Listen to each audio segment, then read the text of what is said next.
नमस्कार, times of Swaraj में आप सबों का स्वागत है और मैं हूं संतोष सिंह। और आज हम टाइम्स ऑफ स्वराज में चर्चा करने जा रहे हैं कि सक्षमता पास जो विशिष्ट शिक्षक बने हैं, सक्षमता पास हो गए, उनका काउंसलिंग अंतिम चरण में है। कई जिले में काउंसलिंग खत्म भी हो चुकी है, लेकिन तबादले को लेकर कोई सहमति नहीं बन पा रही थी कि कैसे तबादला किया जाए। कमेटी भी बनी, कमेटी ने जो रिपोर्ट दिया उस रिपोर्ट को लेकर भी जब एस सिद्धार्थ खुद सहमत नहीं थे तो फिर मुख्यमंत्री के पास जाने का तो सवाल ही कहाँ पैदा लेता था। लेकिन जो खबर आ रही है वो खबर आ रही है कि मोटे तौर पर एक इस बात को लेकर सहमति बन गई है कि तबादले तो करना ही करना है और तबादला का एक आधार किसी भी स्थिति में पालन करना है। जो भी विशिष्ट शिक्षक बने हैं उनको दूसरे प्रखंड में, पंचायत भी नहीं, दूसरे प्रखंड में पोस्टिंग होनी है। पुरुष टीचर को, महिला टीचर को भी कम से कम उनके आवास से, जिस स्कूल में मतलब मान लीजिए जहां उनके आवास, जिस पंचायत में आवास है, कम से कम 2 पंचायत के बाद मतलब 10 किलोमीटर की परिधि में उनकी पोस्टिंग होगी। ये नीतिगत निर्णय मुख्यमंत्री सचिवालय के स्तर पर ले लिया गया है।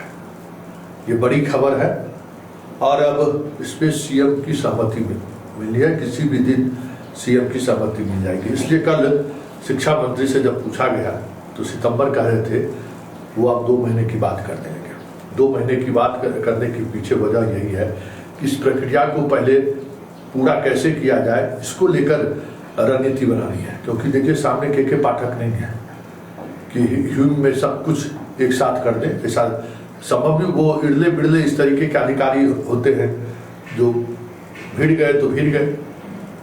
तो जब पाठक नहीं है, सिद्धार्थ से ये काम करना है, सिद्धार्थ फील्ड के ऑफिसर्स के सलाह पर कराना है। लेकिन जो एक और निर्णय की बात आ रही है कि इस पूरे ट्रांसफर पोस्टिंग में डीडीसी को नोडल पदाधिकारी बनाया जाएगा। मतलब डीडीसी के स्तर से ही इस तरीके का तबादला होगा, क्योंकि पूरे जिले का वो अधिकारी हैं, उनके पास पूरी लिस्ट होगी। जिला शिक्षा पदाधिकारी, डीपीओ, ये सारे लोगों की कमेटी बनेगी, जिस कमेटी में शिक्षा विभाग के अधिकारी रहेंगे और नोडल मतलब मुख्य अधिकारी के तौर पर डीडीसी रहेंगे। उसमें बीडीओ, सीओ भी मेंबर बनाए जाएंगे। बीडीओ खास करके उसके मेंबर होंगे कि आपके प्रखंड के बारे में बताइए कि कहाँ क्या है, क्या स्थिति है। मतलब अधिकारी के जितने भी तरह के तंत्र हैं, सारे तंत्र को इस कमेटी में जगह देने की बात आ रही है। डीएम उसकी मॉनिटरिंग करेंगे। डीएम समझ आए कि उस डीएम के उस स्थापना की बैठक में डीएम की अंत में सहमति जरूरी होगी।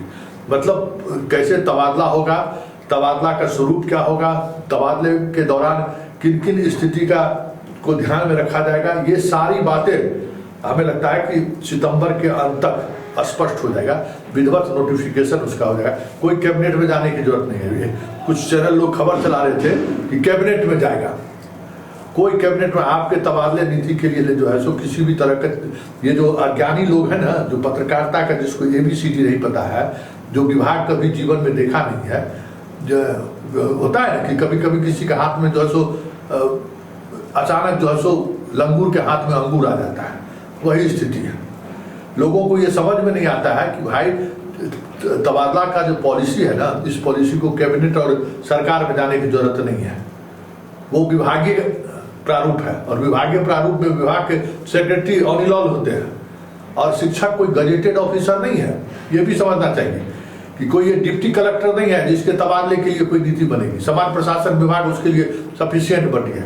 इसलिए आपके तबादले नीति को लेकर कोई जो निर्णय लिया जाएगा वो विभाग के अंदर लिया जाएगा। सीएम से सहमति इसलिए ली जा रही है कि सीएम शिक्षा विभाग को लेकर ज्यादा सजग है। वो चाहते हैं कि हमारी जानकारी में हो कि हो क्या रहा है, तो सीएम की सहमति जरूरी है। और नीतिगत निर्णय के बाद जो ट्रांसफर कमेटी बनाई जाएगी उस पर भी लगभग फैसला हो चुका है कि उस स्थापना का हेड डीएम होंगे।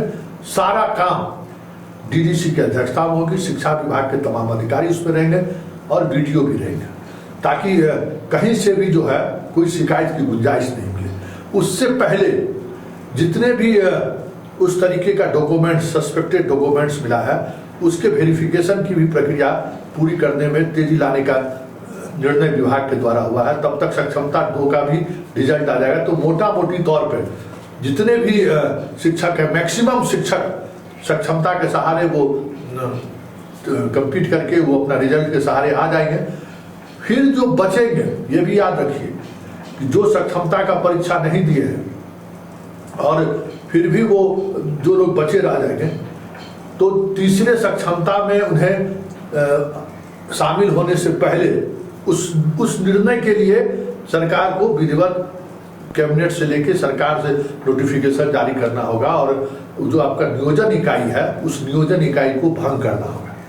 जो 2023 का जो नियमावली है उसके तहत जो पंचायत है या जिला परिषद जहाँ कहीं के भी नियोजन इकाई है, उस नियोजन इकाई को पूरी तौर पर भंग की जाएगी और एक जिला नियोजन इकाई बनाई जाएगी। उसी जिला नियोजन इकाई के तहत ये सारा कुछ ट्रांसफर पोस्टिंग होगा और ये प्रोसेस हमेशा बना रहेगा। जो डीडीसी की अध्यक्षता वाली जो स्थापना होगी वो हमेशा बनी रहेगी कि शिक्षा विभाग का एक जो पूरा मोनोपोली होता था ना, वो मोनोपोली अब नहीं चलेगा। ट्रांसफर, पोस्टिंग, कार्रवाई वगैरह जितने तरीके के कार्रवाई होगी उसमें डीडीसी की बड़ी भूमिका रहेगी, क्योंकि डीडीसी पंचायत के स्तर से भी चीज़ों को देखते हैं। सारा डेवलपमेंट का काम उनके जरिए होता है, तो सीधा वीडियो भी उनके कंट्रोल में होते हैं, अधीनस्थ सारे अधिकारी उनके कंट्रोल में होते हैं। तो वो व्यवस्था बनाई जा रही है और हमें लगता है कि ये सारी चीज़ें दुर्गा पूजा और छठ के बाद। एक और बात, बीपीएससी वाले जो लोग हैं वो फिलहाल थोड़ा मानसिक तौर पर अपने जहाँ जो पोस्टिंग पे है वो पोस्टिंग जहाँ है वहाँ वहीं रहे। अभी फिलहाल उनके बारे में कोई इस तरीके की सहमति नहीं बनती हुई दिख रही है। और कोई पोर्टल पर मुख्यमंत्री कह रहे थे कि पोर्टल पर हम आपका ट्रांसफर पोस्टिंग का आवेदन ले लेंगे, यहाँ आकर दे सकते थे, यहाँ आने पर एसीएस नोटिस नहीं हुआ है कि यहाँ कोई आवेदन नहीं देंगे।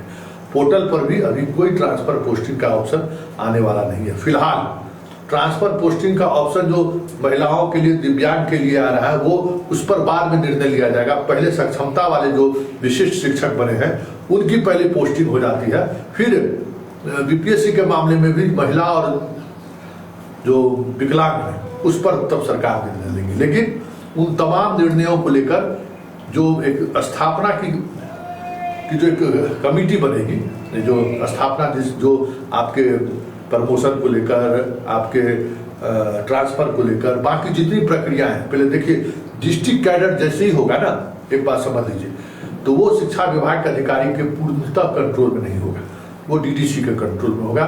इस निर्णय पर भी लगभग सहमति बन गई है, लेकिन सारे तमाम निर्णय पर मुख्यमंत्री की अभी तक सहमति नहीं मिली है। मुख्यमंत्री की जैसे ही ये सहमति मिलेगी, सब कुछ नोटिफिकेशन के तहत जारी हो जाएगा।